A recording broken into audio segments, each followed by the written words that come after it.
intruso. Essa é a história de Juan, um policial na cidade do México. E agora vai aqui o seu relato.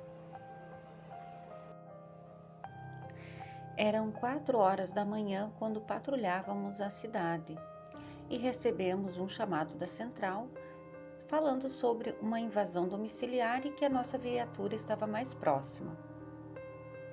Então, rapidamente, fomos ao endereço indicado. Quando chegamos próximo ao endereço que nos passaram, tinha uma senhora de uns 30 e poucos anos esperando na frente do portão. Ela já foi abrindo a porta do carro, desesperada. Ela pedia que entrássemos imediatamente na casa para auxiliar a sua filha, que estava com um estranho dentro do seu quarto. Passamos por um extenso jardim, entramos na casa e subimos algumas escadas. E quando entramos, escutamos alguns gritos e batidas do primeiro piso. Então subimos rápido umas escadas que davam para um corredor longo. Aquela era uma casa grande, estilo colonial, com janelas grandes, e a iluminação era muito sombria. As luzes que estavam penduradas eram muito tênues. Naquela casa viviam somente 2 pessoas e não tinha muita segurança. Antes de continuar, perguntamos à dona da casa se o intruso estava armado.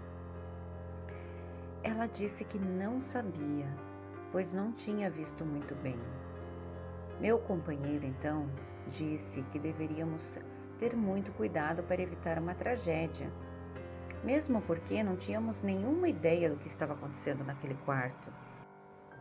Do interior do quarto, vinham gritos afogados da garota, batidas na parede. Nós ficamos com medo que ele estivesse fazendo algum mal para a menina.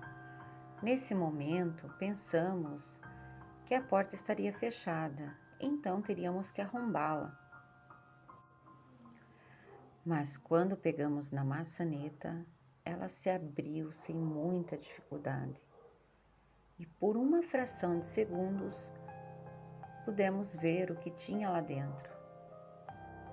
Porque quando terminávamos de empurrar a porta, todas as luzes se apagaram por completo. Nessa fração de segundos, vimos um sujeito com uma estranha expressão, uma coisa bizarra. Ele abraçava o pescoço da jovem e os dois estavam de joelhos.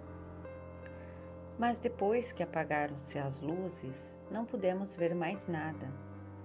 Aquela senhora tentou rapidamente acender as luzes próximas, mas não conseguiu. Não havia energia elétrica. Meu companheiro pegou a sua lanterna e tentou acender, mas não conseguiu.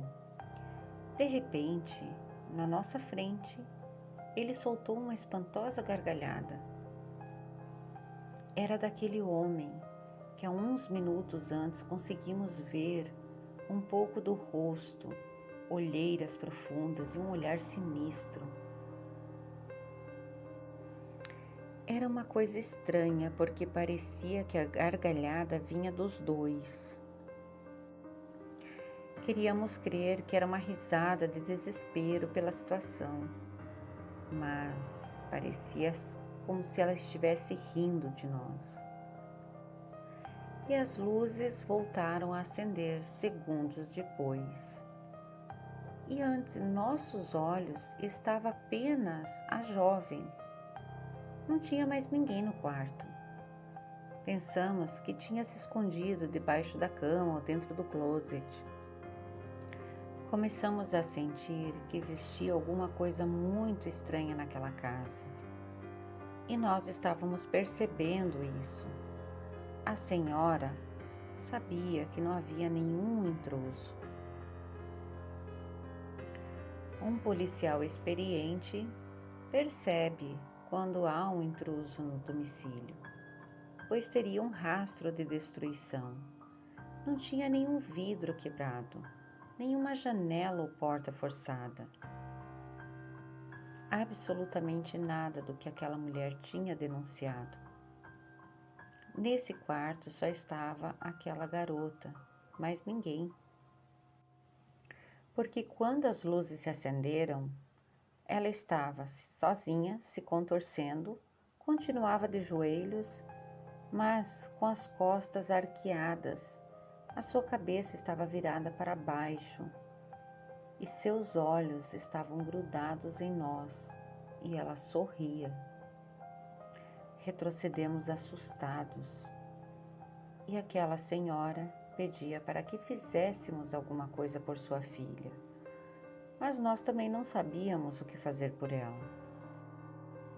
Não queríamos nem entrar no quarto, e também parecia que tinha uma barreira invisível que nos impedia de entrar.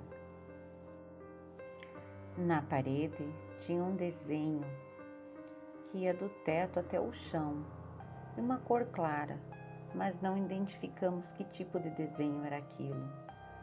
Sua feição era demoníaca, não parecia nada humano. Mas mesmo assim tentamos conversar com a jovem como último recurso, porém não obtivemos nada. Conversamos com a mãe da garota, se precisava de assistência médica, e perguntamos também se a sua filha havia abusado de alguma droga ou medicamento, ou se sofria de alguma doença. Ela respondeu que não. Então ficamos com mais dúvidas ao sair daquela casa e chegamos à conclusão de que fomos testemunhas de uma possessão demoníaca. Antes de sair, vimos que a jovem tinha voltado ao normal, suas vértebras estralaram quando ela se levantou, deu boa noite à sua mãe e fechou a porta do quarto. Como a senhora se negou a receber uma ambulância para examinar a sua filha, nós ficamos por perto, mas também não recebemos nenhuma chamada, nenhuma ajuda foi solicitada novamente.